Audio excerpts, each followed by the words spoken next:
कानपुर के रावतपुर के सैयद नगर में टट्टर पर आई लव मोहम्मद का बोर्ड लगाने को लेकर 4 सितंबर को हंगामा हुआ था। वहीं पहुंची पुलिस ने लोगों को समझाकर मामला शांत करने का प्रयास किया। हिंदू संगठनों के कार्यकर्ता आई लव मोहम्मद का बैनर हटाए जाने की मांग को लेकर अड़े रहे। करीब 2 घंटे बाद बोर्ड को हटाया गया। आई लव मोहम्मद के बैनर लगाने पर मुकदमा दर्ज किए जाने के मुद्दे पर अधिवक्ता इमरान खान ने निष्पक्ष जांच करने की मांग की। उन्होंने पुलिस प्रशासन से एफआईआर रद्द करने की मांग की।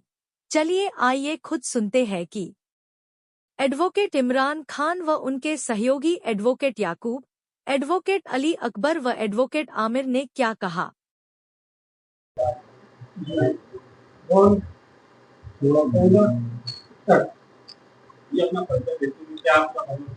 जी, हम लोग एपीसीआर लीगल टीम से हैं और डॉक्टर कलाम लीगल टीम से हैं। कल जो पुलिस द्वारा हमारे सीपी साहब द्वारा जो आई लव मोहम्मद के विवाद द्वारा कुछ हासिल थे उसको जो बयान दिया गया उसके खंडन के लोग यहाँ बैठे हैं। खंडन इस बात कर रहे हैं कि उन्होंने पूरी एफआईआर को दस्तावेजात को बिल्कुल ही घुमा दिया है। दस्तावेजी साथ कुछ और बोलते हैं और पुलिस का बयान कुछ हो जाता है, अखबार कुछ और छापता है, जो कि सारा गलत है, जो कि लोकतंत्र की हत्या है। हम लोग के पास एफआईआर भी मौजूद है और जो परमिशन है, जो कहा कि वहां पे जहां पे घटना घटी है वहां पे टेंट जो है गलत जगह लगाया गया है, तो बाकायदा हम लोग के पास परमिशन थी कि कहाँ का कहाँ छेद है, जैन जगह से लेकर थोड़ा जगह तक का परमिशन हमारे पास सजावट की है और उसी यहाँ सजावट की जगह पे वो टेंट लगा। कोई नई परंपरा नहीं थी, कोई नया चीज नहीं था, ये बरसों से चला आ रहा है। और जहाँ पे टेंट लगा उसके पीछे एक नाला है, जंगल है, जहाँ पे किसी का आम रास्ता नहीं है, जिससे कहा किसी व्यक्ति को आपत्ति नहीं हो सकती। पुलिस ने एक मामले को घुमाने के लिए और एफआईआर से अपना पल्ला झाड़ने के लिए बयान दिया है, जिसको हम खंडन करते हैं, क्योंकि उन्होंने उनके दस्तावेजी साथ होने के बावजूद भी ये चीजें नजरअंदाज की हैं। आला अधिकारियों का कहना है कि एफआईआर आई लव मोहम्मद पर नहीं की थी। बिल्कुल गलत है, क्योंकि वो विधिवेकता नहीं है, ना ही वो जज है, वो इसको इंटरप्रेट नहीं कर सकते। किसने इसका इंटरप्रिटेशन किया? लॉ ये कहता है कि हर कोई घटना का हर एक चीज की सुसंगतता और रेलेवेंसी होगी। जो बातें शुरू लिखी है और आखिर तक आपकी एफआईआर पढ़ लें, हमने अब आपको एफआईआर दे दी है और वो परमिशन दिखा दी है। जो जहां पे आप कह रहे हैं कि वहां पे टेंट नहीं लगा, कहीं और लगा है, वीडियो आपके मौजूद है, आप दिखा रही है टेंट कहाँ लगा है, क्या चीजें हैं।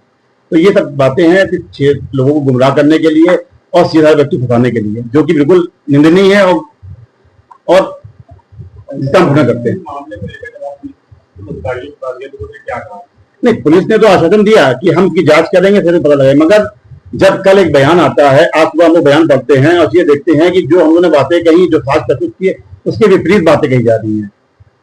क्या कुछ रहे हैं, आप कुछ रहा है, इससे कुछ मामला घटेगा नहीं, मामला बढ़ेगा। और क्योंकि हम लोग के पास ये एविडेंस मौजूद नहीं, यहाँ से लेकर सुप्रीम कोर्ट तक पहुंच चुकी है, सारे दस्तावेज पहुंच चुके हैं, सारी बातें पहुंच चुकी हैं, तो मामला कहीं छुपने वाला नहीं है। और भी संस्थाएं हैं जो हम लोग एपीसीआर जोड़ रहे हैं, और भी संस्थाएं इसको लेके सुप्रीम कोर्ट हाईकोर्ट जा रही हैं।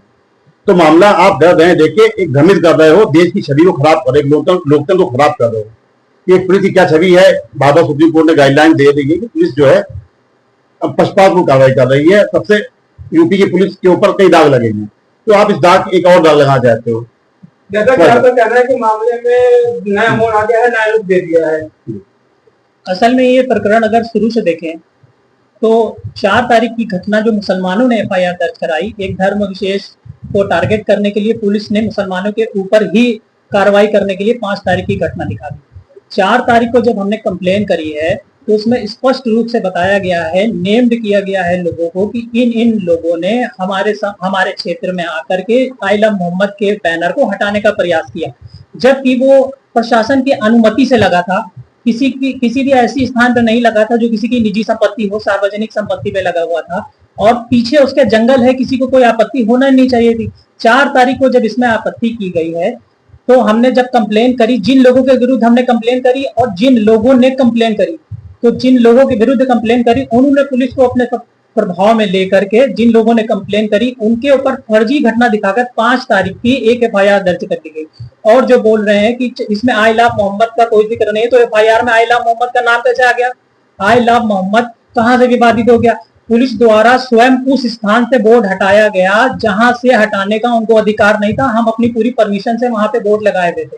पुलिस ने फिर भी उस बोर्ड को किसके दबाव में आके वहां से हटाया? पुलिस का क्या अधिकार बनता था? अगर पुलिस ने हटाया तो जिन लोगों ने हटवाया क्या उनके खिलाफ एफआईआर नहीं होना चाहिए था? वो वहां के लोग कम से कम 300-400 लोग जमा थे वहां पे, उन लोगों की धार्मिक भावनाएं नहीं आहत हो रही थी? जो धार्मिक भावनाएं वहां आहत हो रही थी तो पहले 4 तारीख की घटना पे एफआईआर क्यों नहीं दर्ज की गई, और 5 तारीख की जो घटना घटी नहीं उस पर क्यों एफआईआर दर्ज की गई? मैं आपके चैनल के माध्यम से पुलिस की निष्पक्षता पर प्रश्न उठा रहा हूं, और मैं खुद व्यक्तिगत रूप से उस स्थान पर गया हूं, जाके मैंने देखा है, तो मुझे ये स्पष्ट रूप से पता चल रहा है कि वो कोई ऐसा स्थान नहीं था कि लोगों को आपत्ति होना चाहिए। ये जबरदस्ती 2 समुदाय में वैमनस्य बढ़ाने के लिए इस घटना को अंजाम दिया जा रहा है, जिससे कि क्षेत्र में शांति का माहौल खराब हो। तो इसको लेकर आगे की किस तरह की कार्रवाई की जा रही है, क्या कुछ चल रहा है आगे, आप कहाँ तक इस मामले को लेकर जा रहे हैं? आगे इस मामले में हम लोग अब हाईकोर्ट की तैयारी कर रहे हैं, सभी लोग हाईकोर्ट जाने के लिए तैयार हैं। अगर पुलिस प्रशासन, पुलिस आयुक्त महोदय जी अगर इस मामले को जल्द ही समाप्त नहीं करते हैं तो हम लोग पूरा लीगल एक्शन लेने की तैयारी है। पहले तो यह मानते हैं कि इस तरह के मामला से देश की एकता अखंडता और जो गंगा जमुना तहजीब है और जो विचारधारा है कहीं ना कहीं आहत होती है। जी, और आपने बिल्कुल सही प्रश्न उठाया कि हमारे हिंदू समुदाय को स्वयं इसमें आगे आना चाहिए और बताना चाहिए कि मोहम्मद जितने उनके हैं हमारे हैं उतने उनके भी हैं, उनको स्वयं आगे हमारी प्रतिरक्षा में स्वयं। ऐसा है नहीं, कुछ लोग हिंदुओं में ऐसे आ जाते हैं जो धर्म की राजनीति करने के लिए लोगों में वैमनस्य फैलाते हैं, जो धर्म के ठेकेदार बनने लगते हैं अपने आप को। और जहां तक पुलिस की बात है तो पुलिस की निष्पक्षता पे हमें बिल्कुल भी विश्वास नहीं है। हम माननीय न्यायालय जाएंगे, माननीय न्यायालय में 156(3) का प्रार्थना पत्र दाखिल करेंगे अपनी तरफ से, और जो भी माननीय न्यायालय हमें निर्णय देगा वो हमारे लिए मंजूर होगा। हमारे पास पर्याप्त साक्ष्य मौजूद है कि 4 तारीख को जो घटना हुई है उसके लिए एफआईआर दर्ज होना चाहिए था। संज्ञेय अपराध हुआ है जिसमें पुलिस सुलह समझौता नहीं करा सकती है। पुलिस को इतना अधिकार नहीं है कि उस पे सुलह समझौता करा के मामले को खत्म करवाए। जबरन फर्जी रिपोर्टें लगाई गई हैं। जो हमने कंप्लेन दर्ज कराई गई थी उस पे एफआईआर नहीं दर्ज की गई। 5 तारीख की फर्जी घटना दिखाकर एफआईआर दर्ज कर दी गई। इस मामले में कितने लोगों पर एफआईआर दर्ज की गई?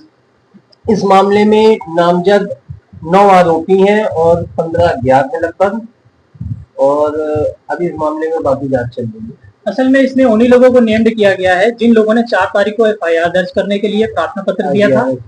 उन लोगों के नाम क्योंकि प्रशासन के पास पहुंच गए थे तो उन्होंने उन्हीं को नेम्ड कर दिया गया कि जो वादी बनना चाहिए थे उनको अभियुक्त बना दिया गया। शिकायत करता तो ही अभियुक्त बना दिया गया।